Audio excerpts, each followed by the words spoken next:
Boa noite. O que nós podemos dizer a respeito de evolução, economia e grupos sociais específicos que muitos de nós, economistas, advogados, gestores públicos, consideram como de fundamental importância para o desenvolvimento regional?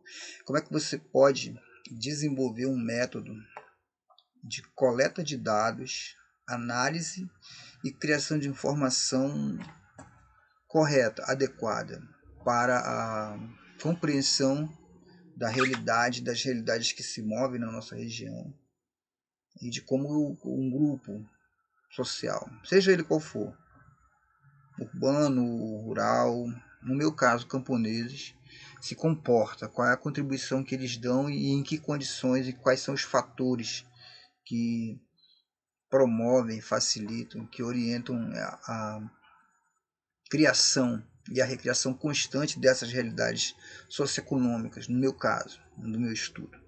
Então, a minha ideia é procurar compreender como esse grupo social vem se diferenciando, porque quando você o olha no espaço amazônico, você percebe as peculiaridades, as diferenças.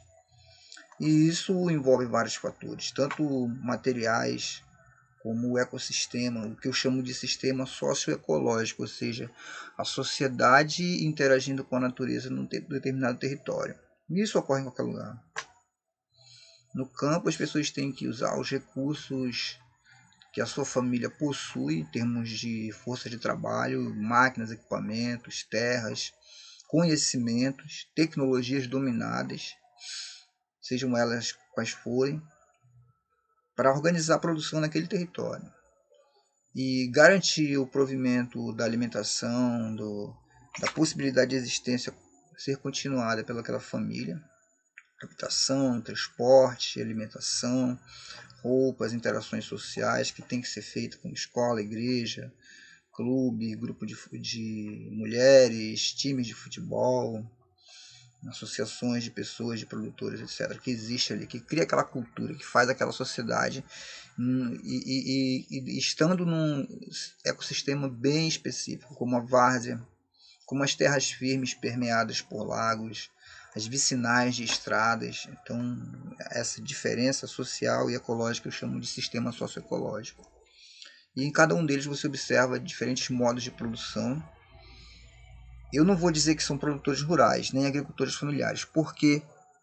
Porque o produtor familiar pode ser empresarial, pode ter uma empresa normal, constituída para explorar um determinado recurso da agricultura, da pecuária, da piscicultura, transformar num produto industrial e entregar, distribuir no mercado. É uma empresa, é um produtor rural que está ali, mas com uma formação social, cultural, uma organização econômica, administrativa, política administrativa, completamente diferente da família camponesa. Então, o camponês é uma espécie de produtor rural. Aí, quando você faz uma política para o produtor rural, você pode correr o risco de confundir essas duas estruturas de governança completamente diferentes, a empresa e a família camponesa. Então, e por que não agricultor familiar? Muitos gostam de ser chamados de agricultores familiares, porque esse termo, agricultor familiar, deu destaque, criou um personagem no imaginário popular, que é aquele senhorzinho, aquela família que está lá no campo, produzindo alimentos para vender, para abastecer os mercados urbanos.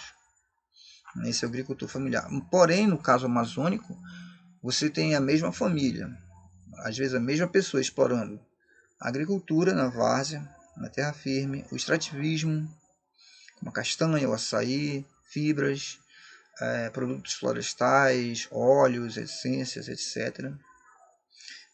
Você tem pessoas também caçando, sabem caçar. Não aquela caça comercial, mas a caça artesanal, que se chama caça de subsistência, mas eu vou chamar de artesanal porque eu não gosto desse termo subsistência. Ele remete muito à ideia de miséria, de pobreza, e não é o que se vê no mundo camponês. Claro, há muita desigualdade, você vai ver famílias e pessoas vivendo abaixo da linha da pobreza, mas Não é comum, porque o nosso ecossistema é muito rico e o conhecimento que as famílias possuem me parece ser suficiente para garantir que eles, por eles mesmos, é claro, com todas as interações que a gente vê no meu trabalho, conseguem produzir e prover o que é necessário para a reprodução familiar,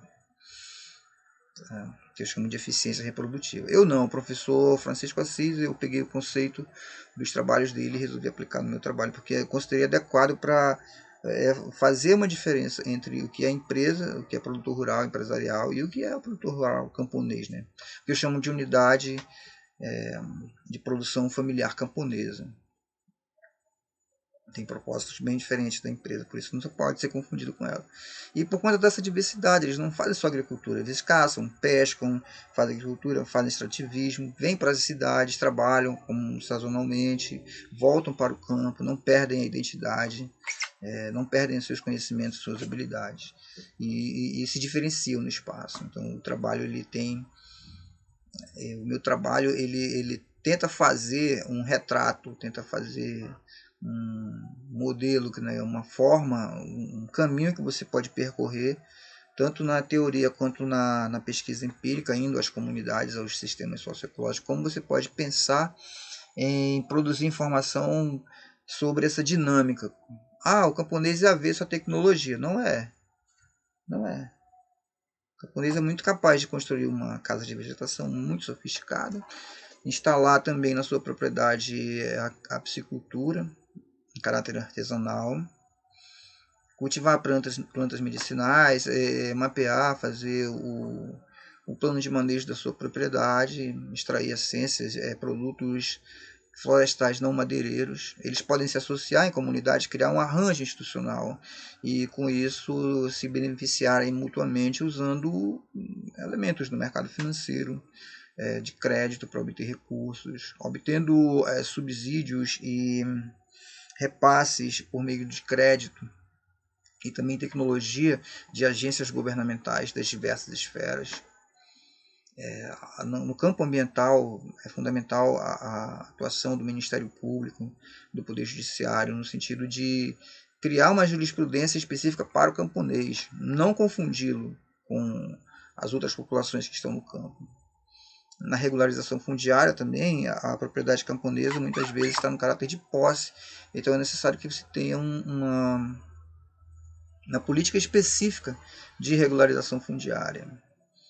Os assentamentos são uma iniciativa muito interessante, porém, essa institucionalidade precisa evoluir, precisa se modificar para que venha atender mais adequadamente, ser mais eficiente, mais eficaz na prestação dos serviços públicos, que são questões de ordem pública. A definição dos direitos de propriedade, que é um tema também tratado no nosso trabalho, e muitos outros. Eu creio que a gente vai ter muito espaço para conversar sobre o livro. Tá? Mais uma vez, muito obrigado por estarem aí à disposição para ler o meu trabalho, para conversar comigo. A gente vai interagir muito por meio de redes sociais e eu quero, assim que puder, também fazer algo presencial, obviamente em parceria com outros colegas.